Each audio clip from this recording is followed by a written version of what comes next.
এক পঞ্চায়েত সমিতির সদস্যের বাড়ি সহ 4 জন বিজেপি কর্মীর বাড়ি ভাঙচুর ও লুটের অভিযোগ উঠল তৃণমূলের বিরুদ্ধে। চাঞ্চল্য দিনারা ভেটাগুড়ি এলাকায়, যদিও তৃণমূলের তরফ থেকে তাদের বিরুদ্ধে ওঠা সমস্ত অভিযোগ অস্বীকার করা হয়েছে। ঘটনার সঙ্গে জড়িত থাকার অভিযোগে পুলিশ ইতিমধ্যে তদন্ত শুরু করেছে, যদিও পুলিশ এখনো পর্যন্ত কাউকে গ্রেপ্তার করতে পারেনি বলে খবর। ঘটনার বিবরণে জানা গিয়েছে, শুক্রবার দুপুরে দিনাটায় 1 নম্বর ব্লকের ভেটাগুড়ির বিজেপি কর্মীদের পরপর 4টি বাড়ি ভাঙচুর চালায় একদল দুষ্কৃতী। ইতিমধ্যেই তারা ভাঙচুর করে সেখান থেকে চম্পট দেয়। বাড়ির লোকজনদের বক্তব্য, তারা বিজেপি করেন, সেই জন্যই একদল তৃণমূল দুষ্কৃতী তাদের বাড়িতে এসে ভাঙচুর চালায়। রীতিমতো ঘরে ঢুকে টিভি, আলমারি, ড্রেসিং টেবিল সহ অন্যান্য আসবাবপত্র ভাঙচুর ছাড়াও মোটর বাইকেও ভাঙচুর চালায় তারা। যদিও তৃণমূলের ভেটাগুড়ি 2 নম্বর সভাপতি সুনীল কুমার বর্মনের ঘটনার সঙ্গে তৃণমূলের কোনো কর্মী জড়িত নেই। গতকাল একটি দুর্গাপূজা প্যান্ডেলে গন্ডগোল হয়েছিল, সেই গন্ডগোল করেছিল বিজেপির কতিপয় কর্মী। এই পরিপ্রেক্ষিতে এই ঘটনা ঘটেছে বলে শুনেছেন তিনি বলে জানান।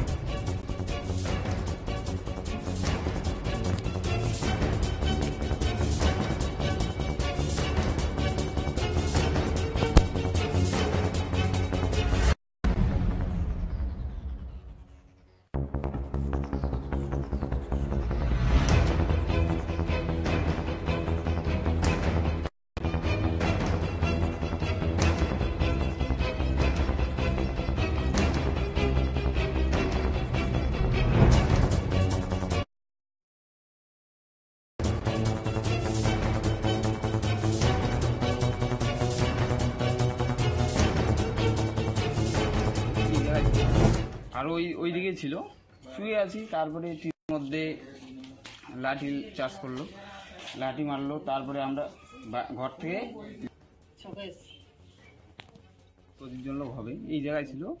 আর ওই দিকে ছিল, শুয়ে আছি, তারপরে টিভির মধ্যে লাঠি চার্জ করলো, লাঠি মারলো, তারপরে আমরা ঘর থেকে বের হয়ে আসলাম। আইসা তারপরে আমার গাড়ি যা ছিল, গাড়ির মানে গাড়িতে মারধর চালু করছে। কি গাড়ি? আমার N150 বাইক, হ্যাঁ বাজাজ। তারপর আমার ঘরে একটা শিশু বাচ্চা ছিল, অনেক রিকোয়েস্ট করলাম, ঠিক আছে, রিকোয়েস্ট করার পরে গেছে ওই জায়গায় মারতে চাইছে। বাড়ির লোককে আমাকে বলছে যে আমি আমাকে মারবে। কি জন্য? আমার কাকাতো ভাই, ও বিজেপি পার্টি করে।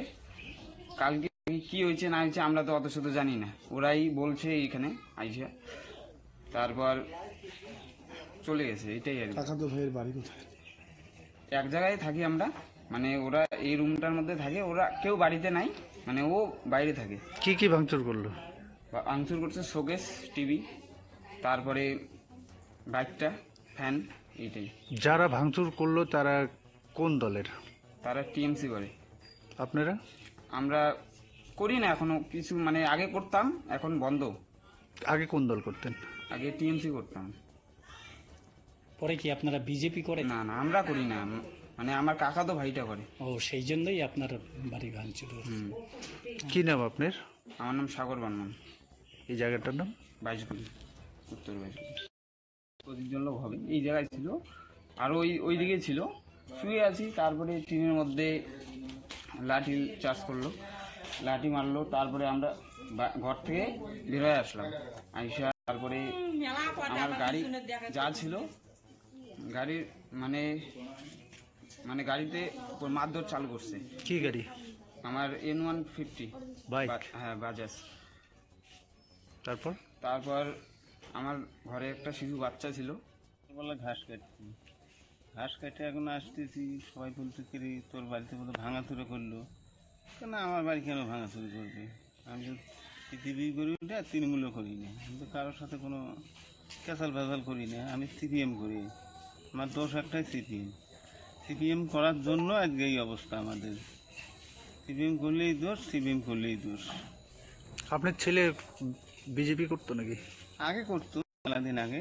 ওই করার পরে ওইও বুঝতে বলে আমার বাইক টাইক সব নিয়ে গেছে পুলিশে, সব বাইকে ওরা ঘুরে টুরে দেয়নি। তখন আমি বলছি দেখ, বলে করার দরকার নেই, তোর কোনো পার্টি করা চলবে না, তুই বুঝিস না, তুই চুপচাপ থাক। আমি যেভাবে পার্টি করতেছি চুপচাপ, কারোর সঙ্গে কোনো ক্যাচাল নেই, ভেজাল নেই, ভালোভাবেই করতেছি, কারোর সাথে আমার কোনো দ্বন্দ্ব নেই, ক্যাচাল নেই। এখন কি আপনার ছেলে বিজেপি করে?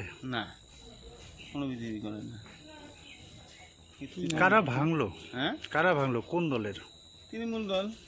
কি কি নিয়ে গেছিল আরো জিনিস? মোবাইল নিয়ে গেছে 2টে। ওইটা মোবাইল কি কি ভাঙচুর করলো? ভাঙচুর করলো, গ্রামের পঞ্চায়েত আছে। কি কি ভাঙচুর করলো ও আপনার? টিভি ভাঙলো, চেয়ার টেবিল, তারপরে গ্যাস, ঘরের ভিতরে যা পাইলো টাং ফাং যত আছে সম্পূর্ণ ভেঙে চুরে শেষ করলো। কি নাম আপনার?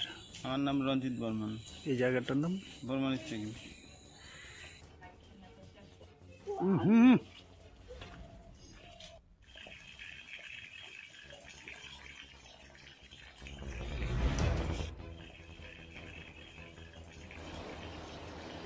এই ঘটনা প্রসঙ্গে কি বক্তব্য তৃণমূলে তা শুনবো। হ্যালো, হ্যাঁ হ্যালো, বলেন। আজকে ওই বিজেপি কর্মী বেশ কয়েকজন মানে 3-4টা বাড়িতে ভাঙচুর হয়, তাদের মানে বাড়ি ঘর ভাঙচুর, মারধরের অভিযোগ। এই বিষয়ে আপনারা কি বলবেন? বিজেপির বাড়ি ভাঙচুর হয়েছে, এটা আমার সঠিক খবর নেওয়া লাগবে, জানা। আমিও শুনছি খবরটা।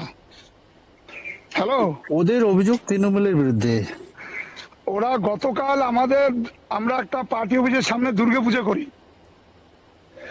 কালকে রাত্রি অনুমানিক 12:30 এরা আমাদের সক্রিয় কর্মী 2জন পাহারা থাকে, তাকে আসে রাত্রি মারধর করছে এবং জেনারেটর তুলে নিয়ে যাওয়ার চেষ্টা করছিল এই বিট্টুর বাড়ির ছেলেপেলেরা। সেই পরিপ্রেক্ষিতে হয়তো ছেলেরা হয়তো বাড়ির ধমকি দিবে যাওয়ার পরে, সেটা আমার সঠিক জানা নাই। হ্যালো, হ্যাঁ হ্যালো, বলেন।